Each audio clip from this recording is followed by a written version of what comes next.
সাংস্কৃতিক ক্ষেত্ৰত যদি চোৱা যায় তেতিয়াহ'লে দেখিব যে বৰগীতত বটো উচ্চাৰণ কৰিব নোৱাৰা, খোল বাদনত যিকোনো এটা চেও তেওঁলোকে বজাব নোৱাৰে আৰু নৃত্য নাচিব নোৱাৰা প্ৰাৰ্থীৰ নাম আমি উদ্ধাৰ কৰিবলৈ সক্ষম হৈছোঁ ভেৰিফিকেশ্যন লিষ্টত, যিয়ে নেকি বক্ৰ পথেৰে 2 নম্বৰী চাৰ্টিফিকেট সংগ্ৰহ কৰিছে কেৱল পইচা দি।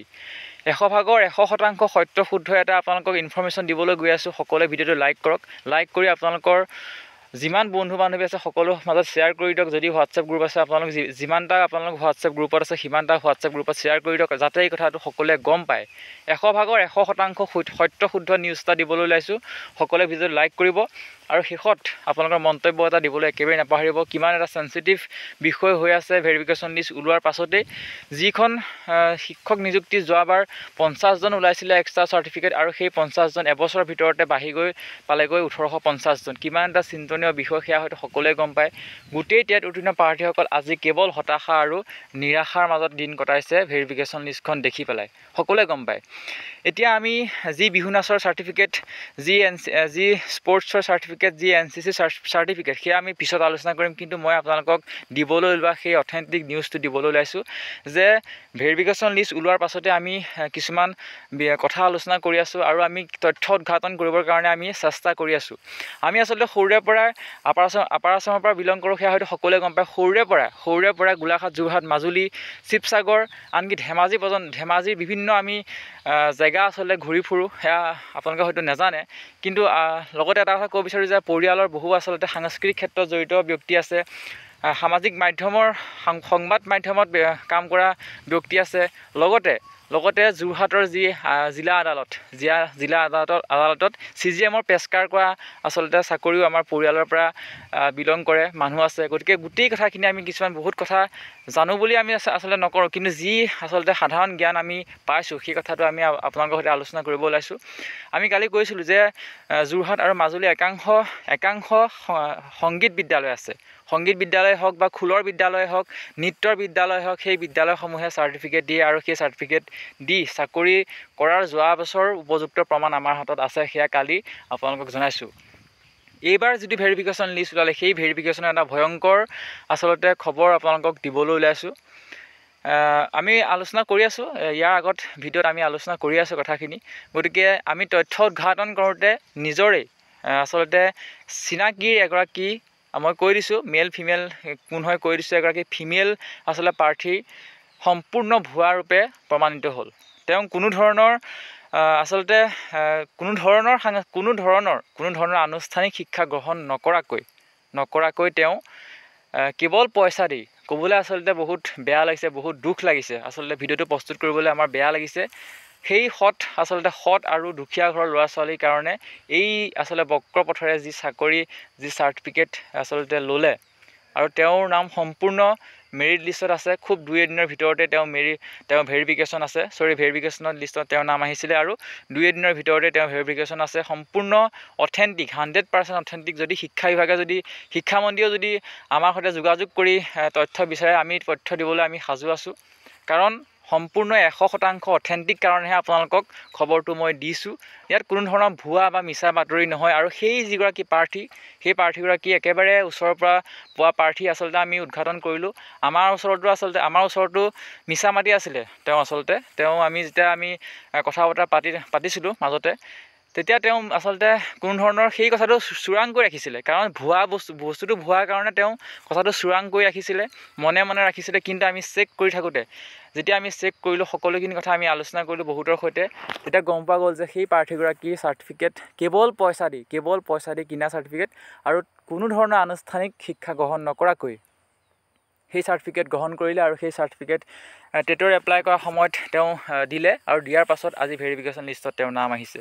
কিমান এটা চিন্তনীয় বিষয় আপোনালোকে হয়তো চিন্তা কৰক। এনেকুৱা ধৰণৰ আৰু কিমান ওলাব। মই মাত্ৰ আপোনালোকক এটা উদাহৰণ দিলোঁ আৰু সেই উদাহৰণটো আপোনালোকক অথেণ্টিকেলি দিবলৈ আচলতে সাজু আছোঁ।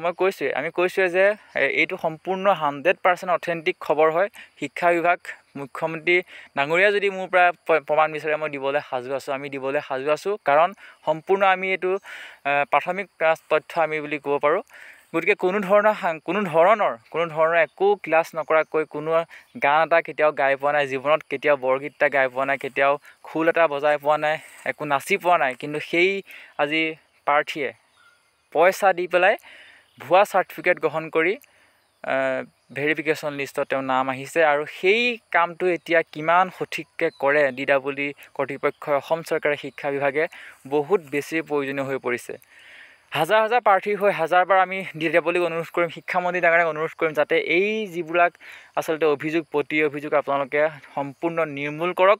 নহ'লে 5% এক্সট্ৰা মাৰ্ক থকা সকলোখিনি আচলতে বাদ দি দিয়ক। কাৰণ এগৰাকী শিক্ষক নিযুক্তি পোৱাৰ পাছত তেওঁ আচলতে সকলো দিশতে পাৰ্গত, নচাই হওক, গান গোৱাই হওক, বিভিন্ন এক্টিভিটিৰ কাৰণে শাৰীৰিক পৰিশ্ৰম, ব্যায়ামেই হওক, বিভিন্ন ধৰণৰ মুঠতে কৈছোঁৱে যে সকলো কাৰণে যোগ্য। এগৰাকী শিক্ষক আচলতে কিমানটা ষ্টেজ পাৰ কৰি এগৰাকী উপযুক্ত শিক্ষকৰ কাৰণে তেওঁ কোৱালিটি আচলতে লাভ কৰে, সেয়া আমি বেলেগকৈ কোৱাৰ প্ৰয়োজন নাই। এগৰাকী শিক্ষক হোৱাটো ইমান আচলতে সহজ কথা নহয়। আৰু যি 5 মাৰ্কছ এক্সট্ৰা সম্পূৰ্ণ আচলতে নিৰ্মূল হ'ব লাগে। এই এনেকুৱা 5 মাৰ্কছ এক্সট্ৰা থকাতেই আচলতে গোটেই দুৰ্নীতিবোৰ হৈ যায়। এতিয়া সাধাৰণতে DLEDৰ ক্ষেত্ৰততো কেতিয়াও দুৰ্নীতি কৰিব নোৱাৰে, হায়াৰ ছেকেণ্ডেৰী মাৰ্কশ্বিটৰ ক্ষেত্ৰত কেতিয়াও দুৰ্নীতি কৰিব নোৱাৰে। কিন্তু এই এক্সট্ৰা কাৰিকুলাম আচলতে এক্টিভিটিতে গোটেই আচলতে খেলি মেলিখিনি এতিয়া আহি গৈছে। মই আপোনালোকক মাত্ৰ এটা উদাহৰণ দিলোঁ, ইয়াৰ সৈতে হয়তো কেইবাটাও উদাহৰণ থাকিব পাৰে। আপোনালোকৰ চিনাকি প্ৰাৰ্থীয়ে আপোনালোকে নামবোৰ চাৰ্চ কৰিব পাৰে, ছাছপেক্ট কৰিব পাৰে। আৰু যদিহে সঁচাকৈ এনেকুৱা ধৰণৰ প্ৰাৰ্থীয়ে চাকৰি এটা পায়, তেতিয়া দুখীয়া আৰু সৎ পথত যি কষ্ট কৰি আচলতে DLED কৰিছে, টেট পাছ কৰিছে, BA পাছ কৰিছে, হায়াৰ ছেকেণ্ডেৰী পাছ কৰিছে, বাপেক মাকে পইচা ধাৰ কৰি আচলতে কিছুমান ল'ৰা ছোৱালীক পঢ়ায়। গতিকে সেই ল'ৰা ছোৱালীৰ মূৰত যায় মাধমাৰ কেতিয়াও মাৰিব নালাগে। সেই কথাটো আমি আচলতে আমাৰ ফালৰ পৰা শিক্ষামন্ত্ৰী মহোদয়ক আমি বহুত বেছি অনুৰোধ কৰিম, DWD কৰ্তৃপক্ষক আমি অনুৰোধ কৰিম। হাজাৰ হাজাৰ প্ৰাৰ্থী হৈ আমি হাজাৰবাৰ অনুৰোধ কৰিছোঁ DWD কৰ্তৃপক্ষ আৰু শিক্ষা বিভাগক, যাতে এই যি 1850গৰাকী আচলতে ভেৰিফিকেশ্যনত নাম আহিছে, তন্নকৈ আচলতে ক্ষেত্ৰভিত্তিক অধ্যয়ন কৰাটো বহুত বেছি প্ৰয়োজনীয় হৈ পৰিছে। যদিহে এই ক্ষেত্ৰভিত্তিক অধ্যয়ন নহয়, যে সঁচাকৈ তেওঁ গৈছিল নে, কোন তাৰিখে তেওঁ পাৰফৰ্মেঞ্চ কৰিছিলে, ভিডিঅ', অডিঅ', তেওঁ ফটো, সকলোখিনি ষ্টেট লেভেলত তেওঁ কেনেকৈ চিলেক্ট হৈছিলে, জিলা পৰ্যায়ৰ পৰা তেওঁ কেনেকৈ চিলেক্ট হৈছিলে, এই গোটেইখিনি কথা তন্নকৈ পৰীক্ষা কৰাটো বহুত বেছি প্ৰয়োজনীয় হৈ পৰিছে। কাৰণ যদি সঁচাকৈ এনেকুৱা বক্ৰপথেৰে চাৰ্টিফিকেট লৈ চাকৰি কৰা যদি প্ৰাৰ্থীয়ে যদি চাকৰি পায়, তেতিয়াহ'লে কি আস্থা থাকিব চৰকাৰখনৰ ওপৰত, শিক্ষা বিভাগৰ ওপৰত কি আস্থা থাকিব, DWD কৰ্তৃপক্ষৰ ওপৰত আচলতে কি আস্থা থাকিব। মই মাত্ৰ আপোনালোকক এটা উদাহৰণ দিলোঁ। যদি কোনোবাই প্ৰমাণ বিচাৰে, তেতিয়া দিবলৈ সাজু আছোঁ সম্পূৰ্ণৰূপে। কাৰণ সেই প্ৰাৰ্থীগৰাকীক মই একেবাৰে ওচৰৰ পৰা পাইছোঁ। গতিকে বহুত বেছি আকৌ সেই কথাটোকে মই ৰিপিট কৰি নাথাকোঁ, কিন্তু মই ৰিপিট কৰিবলগীয়া হৈছে আপোনালোকৰ কেৱল কাৰণে, যিগৰাকী প্ৰাৰ্থীয়ে বৰগীতৰ বটো উচ্চাৰণ কৰিব নোৱাৰে, একো এটা নেজানে, আচলতে নাচিবও নাজানে, তেওঁ একো কৰিব নাজানে, কিন্তু পইচা দি চাৰ্টিফিকেট লৈছে, তেওঁৰ নাম ভেৰিফিকেশ্যনত আহিছে। কিমান এটা চেঞ্চিটিভ বিষয় আপোনালোকে নিজে আচলতে ভাবক। আমি আপোনালোকক এক্সট্ৰাকৈ একো আচলতে আমি এডভাইচ নিদিওঁ যে আপোনালোকে এইটো কৰক, সেইটো কৰক, আমি একো নকওঁ। কেৱল চিন্তা কৰা, বিচাৰ কৰাৰ ক্ষমতা আপোনালোকৰ আছে। সকলোৱে সেইকাৰণে কমেণ্ট এটা কৰিব। DWD কৰ্তৃপক্ষ, অসম চৰকাৰ আৰু মুখ্যমন্ত্ৰী ডাঙৰীয়াক শেহতীয়াকৈ আকৌ পুনৰ কৈছোঁ, ৰিকুৱেষ্ট কৰিছোঁ যাতে এই কামখিনি ভালদৰে কৰে। পৰৱৰ্তী সময়ত পুনৰ লগ পাম। ধন্যবাদ।